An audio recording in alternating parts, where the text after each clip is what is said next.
In today's news, Ministry updates public on roadworks, feedback provided on airport expansion, businesses critique Christmas in the city, Premier calls for workforce development, cultural food fair set for this Friday, Disney Treasure makes inaugural call to the BVI and Lions Club food and toy drive to be held. We have the details of this and so much more when 284 News returns. At Partners for Kids, your child's health and happiness are at the heart of everything we do. We've been the trusted medical home for children and adolescents up to 18 years old. And now, we are excited to welcome a new member to our family of healthcare professionals. Introducing Dr. Aisha Maxwell, our new family practitioner. Dr. Maxwell brings a wealth of experience and deep passion for pediatric and adult care, ready to join our team in providing first-rate health services to your family. At Partners for Kids, we believe in a collaborative approach to healthcare. With partners in occupational therapy and clinical psychology, Partners for Kids, where caring is just the beginning. Visit us at Road Reef Plaza, Tortola, open Monday to Friday, 8 a.m. to 5 p.m. Call us at 284-444-5437 or reach out at info@partnersforkids.com to learn more. Hello, everyone, and welcome to this edition of 284 News. It is Thursday, November 28th, 2024. I'm Ron Grant, bringing you the very latest out of Tortola in the Virgin Islands. A happy Thursday's wish to all. Thank you so much for joining us. Beginning our newscast, the Ministry of Communications and Works has provided an update on several ongoing road projects across the British Virgin Islands, highlighting, of course, the closures, active construction, and safety advisories for motorists. The work are part of efforts to improve the territory's road infrastructure and address drainage issues within critical areas. The Parakeeta Bay to Hodges Creek Road project remains open to the public, but motorists are being urged to proceed with extreme caution as construction continues. Meanwhile, the Lower Windy Hill retaining wall project has kept the road leading to Carrot Bay closed, though access is still available up to the construction site, including routes to Banana Keat Restaurant. Roadworks on the Ridge Road between the intersection of Great Mountain and Foy Hill are ongoing, but are expected to wrap up very soon. According to the ministry, this section of the roadway was set to reopen today, Thursday, November 28, 2024. Similarly, work on the Little Dix Road near the East End Longwood Community Center and East End Police Station is underway. Motorists are encouraged once again to use an alternate route via Greenland Road through Francis Letson Primary School to access the Ridge Road and East End. In Seacows Bay area, drainage works were scheduled to begin today to install a new crossing near the junction of Elevator Hill and the destination plant. The first phase of this project will prepare the shoulder for a bypass lane to accommodate traffic flow. Drivers are urged to follow posted signs and directions from traffic personnel as this work progresses. Additionally, the Sir Francis Drake Highway in the Prospect Reef area is currently fully accessible, but roadworks will resume on Friday, November 29, 2024 at 6:30 p.m. The ministry is reminding all motorists to exercise caution while driving through these areas and to adhere to all traffic management measures in place. Updates will continue to be issued as the projects advance. Concerns over the environmental impact of the proposed Terence B. Letson International Airport runway expansion took center stage at the public consultation held on November 26th at the Elmore Stout High School. Residents raised alarms about the potential damage to Trellis Bay and the surrounding marine environment, emphasizing the need for greater scrutiny and sustainability planning. One resident questioned the long-term benefits of the runway extension, arguing that the project could harm the functionality of Trellis Bay, a critical transit hub. Others highlighted concerns about coral reefs, changes in tidal flows, and the creation of potential dangerous conditions in the bay. One resident warned that alternated tidal patterns could lead to whirlpool, posing risk by bay users, and of course, could eventually affect Long Bay. To come down that bit there where that's lovely light color, that is currently reef that has alcohol the whole way around that point, okay? It shallows in that area as well. So the amount of dredging that one has to do to make it accessible for yachts and the car barges and the ferry is extremely damaging to the environment. It will silt back up again due to the tidal flow. It will suck in all the sargassum weed every time we have a summer and turn the whole of Trellis into the most disgusting area in the world ever. There's also the possibility of the culverts that you'll end up with whirlpools on the side, because the amount of current inside the bay via the amount of current outside the bay can make them dangerous as well to anybody using the bay. Okay? There is a whole bunch of things in that area that will be completely destroyed by doing it. Now, Alcorn is an endangered coral species. The whole of the backside up there is currently a massive, massive Alcorn place. I wonder if anybody's actually dived down there and snorkeled around there to go and have a look. It's fantastic. Same thing with the rocks. It's a massive, massive juvenile area for fish and for baby sharks and all sorts of things. So the whole plan of doing this will change this for the down. The proposed runway extension would increase the current length of 4,500 feet to 7,000 feet, allowing for direct flights to destinations as far as Toronto, Canada. However, attendees also expressed doubt that the economic benefits would outweigh the environmental risk. How are we going to pay for this? The number of $400 million has been noised around. If that's the projection now, that is quite likely to balloon to $600 million, I would think. Back of the envelope calculation service per month for 25 years, if we borrow that sort of money. That's a massive debt burden, and that is generational. That can be extending to our children, our grandchildren. So again, we don't know how we're going to pay for this, speaking as a member of the public.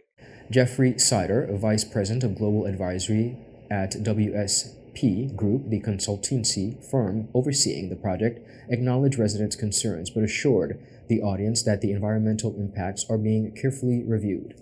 While Sider admitted that the expansion could limit free access to parts of Trellis Bay, he emphasized that plans include maintaining a navigatable channel. He added that the ongoing environmental assessments would guide the project's design to minimize its ecological footprint. For information on this end, it just simply is not feasible to move it further that way. But I hear you on this. That's part of the environmental, the items that you identified, the sorghum, the fish spawning, the currents are all very important, and that's part of the environmental. That needs to be addressed environmentally. Remember at the beginning, what I also noted, this needs to be economically viable and environmentally sustainable. So those are two, and they're not necessarily competing. We just have to achieve that balance, and that's what we're looking to do. The airport's master plan, first developed in 2017, is being updated to reflect current needs and challenges. KPMG Limited is preparing a business case expected to be completed by February of 2025.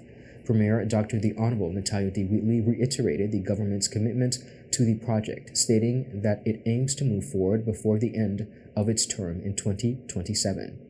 Financial strategies under consideration include public-private partnerships, loans secured by the airport's authority, and leasing arrangements. That's what I've heard since being here. Hugely, I think, important. Very significant points made that I myself would like to follow up on once the full information is presented. But certainly as leaders, there's a lot for us to consider. And generally, we have to balance a lot of different concerns when making any type of decision-making process. Now, we're going through a budget right now. So I can tell you, the government has need for more revenue. The government has need for a strategy that will be able to increase revenue. We've identified that we want to increase revenue through tourism.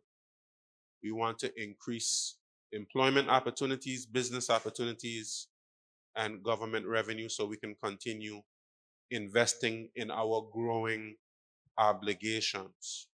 The proposed runway extension is part of a broader vision to attract larger aircraft and expand direct international travel to the British Virgin Islands. Up next, viewers, we have much more on the local scene. We'll be right back after a quick commercial break.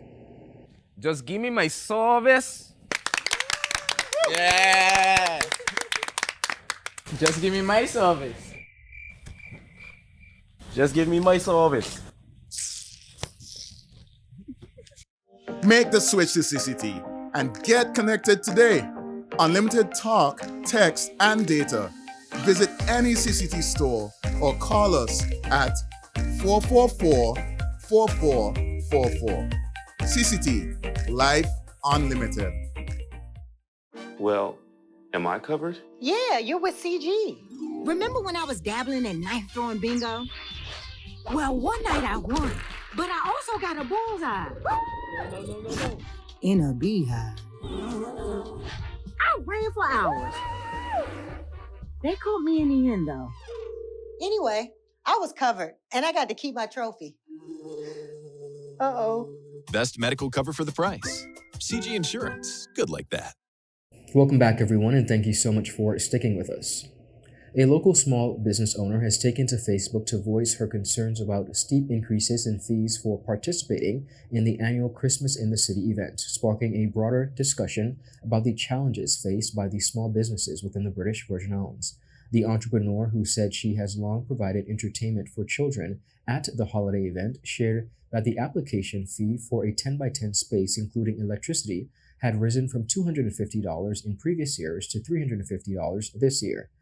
What she found particularly troubling, however, was the new $500 fee being charged specifically to businesses providing entertainment services. She said this feels excessive and unfair, especially compared to other vendors. She wrote, adding that the increased cost makes it harder for small businesses like hers to contribute to community events. Now, the issue was further exacerbated when local business owners seeking clarity on the fee structure requested a meeting with the city manager. According to the Post, their request was denied, leaving them frustrated and without answers. One said, "Small businesses like mine work hard to contribute to the vibrancy of the community events, often putting in long hours and investing our very own resources to create memorable experiences for families."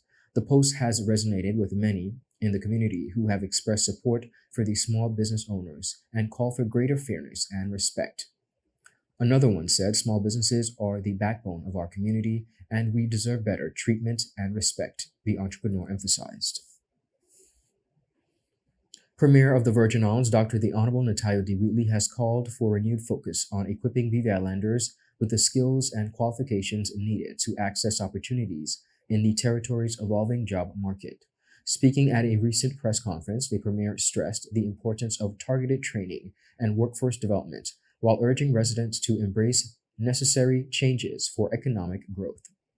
We have to focus on education, focus on training, and ensure our policies allow for those persons who are properly educated and trained to be able to get opportunities.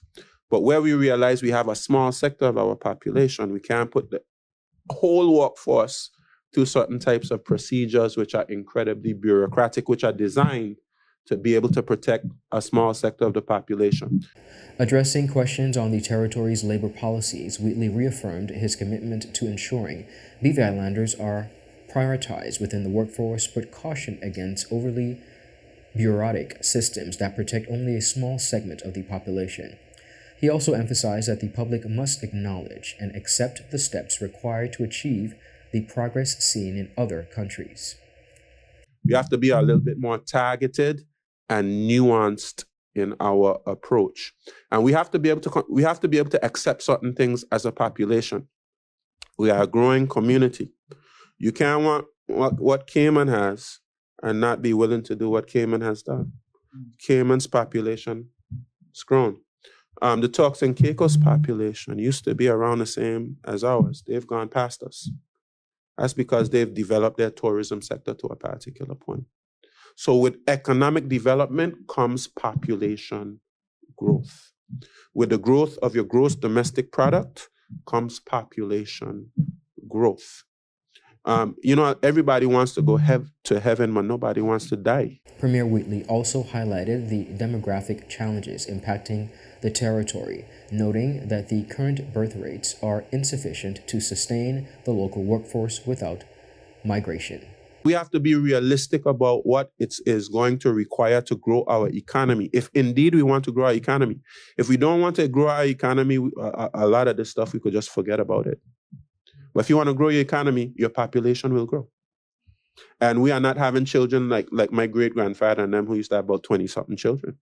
We're having 1 and 2. So if you want to grow your population, it's going to be through migration. The Premier's comments come amid ongoing conversations about the PVI's labor needs, balancing local employment access with the necessity of attracting skilled workforce from abroad to support key industries. As the government continues its efforts to create a more business-friendly environment, they say, Wheatley underscored the importance of preparing BVI landers to fully benefit from the opportunities being curated. The Virgin Islands Cultural Food Fair, Book and Art Expo will be held this Friday as part of this year's Culture and Tourism Month of activities. The Ministry of Tourism, Culture and Sustainable Development, through the Department of Culture, will host the much-anticipated event, which showcases the diverse and vibrant cultural heritage of the Virgin Islands. Deputy Director of Culture, Ms. Ann Leonard, said the event is now a staple of Culture and Tourism Month. She said this year's theme, Telling Our Story Through Tourism, Sharing Virgin Islands Legacies. Invitees are asked to reflect on the richness of the territory's heritage and the way in which they can share it with the world. Ms. Leonard also added, it also brings home the fact that the marrying of culture and tourism plays a key role in our visitors' experience, as well as in addition to enhancing the knowledge of our communities through this partnership. The Food Fair, Book and Art Expo will start at 10 a.m. and conclude at 4 p.m. Guests will be treated to the lively rhythms of Zion sounds at the end for strong Fungi Band. Local visitors will display, of course, artists and various works. Other attendees will have a chance to explore the creativity that thrives within the community. Now, viewers, the event will also feature storytelling along with the sale of an array of traditional Virgin Islands food, juices, candies, and other island delicacies, reflecting the rich culinary traditions of the territory. Handmade crafts, including straw hats, jewelry, mats, and rugs made by local artisans, will also be on sale, including art pieces by legendary VI artists Frederick Blackett and Vincent Bing Malone. In addition, the much-anticipated local tart competition hosted by Caribbean Insurers Limited will be a highlight of the day. Visitors can sample and vote for their favorite tart, celebrating the territory's rich baking heritage. Additionally, local authors will share their books and stories, offering a deeper connection to the cultural history of the Virgin Islands. The event promises to be a celebration of the Virgin Islands culture and spirit. Up next, viewers, we have much more on the local scene. We'll be right back after a quick commercial break. Hello, and welcome to today's episode of Pop the Balloon or Find the Connection. Let's meet our first contender, ladies. Okay, Joey, so do you have any toxic traits? I'm very restrictive. I don't give more time. What you get is what you get. I don't like to give unlimited time. That's it. Okay, can you tell us why you popped your balloon? That's a little too restricted for me. Thank you for coming. Okay, ladies, so let's meet our second contender. Sorry, excuse me. Why did you pop a balloon? I could give you minutes, data, unlimited call, overseas call, fiber. What else you need? My friend used to date you. You are scam. She used to be for everything and more. Nothing to offer. Okay, ladies, let's welcome our last contender. You look nice. Can you tell us your name? Thank you. My name is Christian Charles Thomas. You can call me C Sweetie. What do you have to offer these ladies? Well, security, trust, unlimited time, and a pretty fast. Okay, so do you have any deal breakers? Nah, but here's my number. 444-4444. E2. Vida Ilimitada. Okay, guys, so no pop balloons. For a fast, reliable, and secure connection for your personal or business life, call us at 444-4444 or visit any of our CCT stores and we'll get you connected with the perfect match for you. Attention Anegada residents! Attention Anegada residents! CCT is coming to you! That's right! CCT will be visiting Anegada every third Wednesday of the month. Need to pay your bill? Sign up for a new service? Or have a customer service concern? CCT has got you covered. No need to leave the island. CCT is here to make staying connected easier than ever. Mark your calendars for every third Wednesday starting October 16th and visit us for all your CCT service needs. For more information, call us at 444-4444 or follow us on any of our social media pages. See you soon, Anegada! Welcome back, everyone, and thank you so much for sticking with us. Moving right along. Disney Cruise Line's new ship, the Disney Treasure, marked a special milestone arriving at the Cyril B. Rumney Tortola Pier Park for the very first time on November 27, 2024, ahead of its maiden voyage on December 21, 2024. As part of a long-standing global maritime tradition for all vessels, on their first call to the new port, Disney Cruise Line invited government and port officials on board the new ship for a plaque and key exchange. The guests were greeted by Captain Minnie Mouse and explored the new adventure-infused ship. To celebrate the launch of Disney Treasure, Disney Cruise Line is introducing Treasure Tomorrow, a new program that expands Disney's commitment to creating lasting, positive impacts within the port communities it calls home, in Florida and throughout the Caribbean. During the Disney Treasure's inaugural season, Treasure Tomorrow will fund and support career exploration programs for students in each port the Disney Treasure visits. They said, and I quote, "As Disney Cruise Line grows and more ships join our fleet, we are excited that the Disney Treasure will regularly call on Tortola," said Q Jones, Senior Manager, Corporate Social Responsibility. He added, "Along with contributing to the local economy through tourism, we are committed to strengthening the community and supporting youth programs that inspire the next generation, helping all students treasure tomorrow." Through Treasure Tomorrow, Disney Cruise Line is collaborating with the Youth Empowerment Project and the Learning, Earning, and Achieving Dreams program in Tortola, which introduces high school students to careers and leadership roles within the hospitality industry. With the right tools, our young people can lead the future of hospitality and tourism with confidence and professionalism, said Chef T. Michael Bogans, Program Manager at the Youth Empowerment Project. This support from Disney Cruise Line will build upon the foundation of our program for a legacy of leadership empowerment and opportunity to ensure students in the BVI are prepared for the evolving global tourism market. Disney Cruise Line's investment in the communities where the Disney Treasure will visit spans from Florida to the Caribbean. In Falmouth, the U.S. Virgin Islands, Grand Cayman, and Abaco, near where Disney Castaway Cay is located, Disney Cruise Line is sponsoring junior achievement programs that empower and inspire the next generation of storytellers and innovators. And of course, at St. Thomas USVI, Disney Cruise Line is working with the School Kids in the Park program to help students learn about conservation, coral reefs, native plants, and sea turtles. Take a look.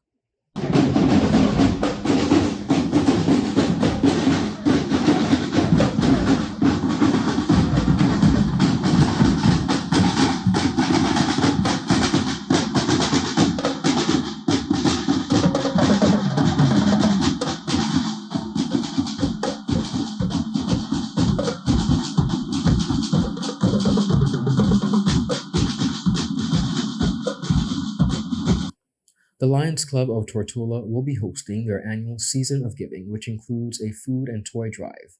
President of the Lions Club of Tortola, Amaral Newton, spoke about the Season of Giving and the food drive. So the food and toy drive, again, forms part of our Season of Giving. The food drive has done probably almost 40 odd years as well, too. Okay. So that's where we go out and collect foods. We're usually stationed at the supermarkets. We do have a lot of corporate partners that would donate, packages of items. And once those items are collected, They're then sorted and then bagged into what we call the food baskets. So it's a staple basket. You'd find the flour, the general basic items that persons would need to be able to prepare some items for them. We're looking, last year we ran through about 155 baskets, and those baskets covered Virgin Gorda, Anegada, Jost Van Dyke, and Tortola. Okay. So we're hoping that we're able to meet that or exceed as needed. We'd invite persons to actually, if you see us out in the community collecting, donate some cans if you can, or donate some funding. You know, once we have some persons with special dietary needs, that's where the funding goes to be able to purchase those specific items for those persons. So we encourage you to walk up to us anywhere we are, even if we're not collecting at the time, and give. Thank you.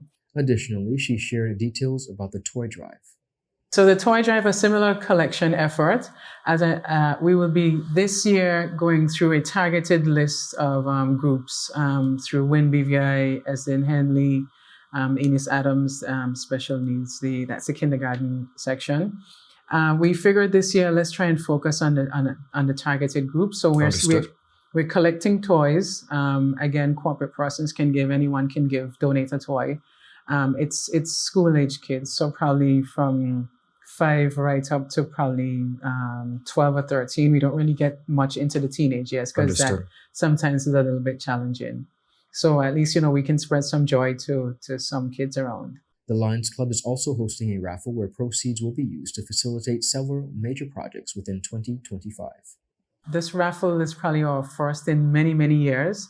We're coming back into the car raffle scene. You would have known we would have done smaller scale raffles, and this is our big leap. So we are raffling a Hyundai i10. A small car. We'd made a really good arrangement, I think, with the vendor, so we're able to have that car on location on Saturday for persons to have a look at. The funds, most importantly, from that raffle would go to support our food symposium, which is a new idea that we're looking at, a new project, I should say, and also a Young Men's Summit. I can speak a little bit more about that. Well, I'd love to hear about that. The raffle, so let me just wrap up on the raffle. Sure. So the raffle, we're having a draw on that same lighting of the Christmas tree night. So you can come by, buy your tickets, and you're entered in. At that time, we'd be raffling some cash prizes, item from iSmart on Saturday. Then we have another draw going into February, which is like a Valentine's sweetheart draw. That includes a package to Jost Van Dyke for a couple for a day. It includes ferry transport, a massage at Ocean Spa, and then lunch and return. So that's another raffle. And then we have a few prizes, such as from Digicel and so forth, like full service for a year. That will pull in March, and then our finale will happen in April 21st. That's when we'll actually pull the winner of the car. So it's a lead up of a few months going into it. Additionally, President Amaral took time to thank the public for their support thus far, as well as encourage them to support the various initiatives. For persons interested in supporting the food drive, as I mentioned, we'll be out at Walmart on December 1st, at Rightway on December 14th, at Bobby's on December 1st. So it's your usual supermarkets. Come out and support. Similarly with the toy drive, we'll be reaching out to persons for their support, so we'd welcome that. I know there are a lot of smiles on those kids' faces once we show up with a huge bag of toys. It is remarkable and heartwarming. For any persons willing to get involved with the work we do, you can reach out whether to myself, 541-3393. You can follow us on Facebook, or we have our Instagram page as well. Or any member that you see wearing this yellow vest can direct you to where we are, where we huddle, and just advise on what we're doing. For the full interview, visit all 284 media platforms. Viewers, that is it for today's news roundup. Be sure to follow us for your daily news updates at 284media.com. Follow us on our WhatsApp channel for daily updates, as well as to like us on Facebook, 284 Media, and 284BVI on Instagram and X, formerly Twitter. I'm Ron Grant. Have a safe and enjoyable evening. A happy Thursday's wish to each and every one of you. Goodbye.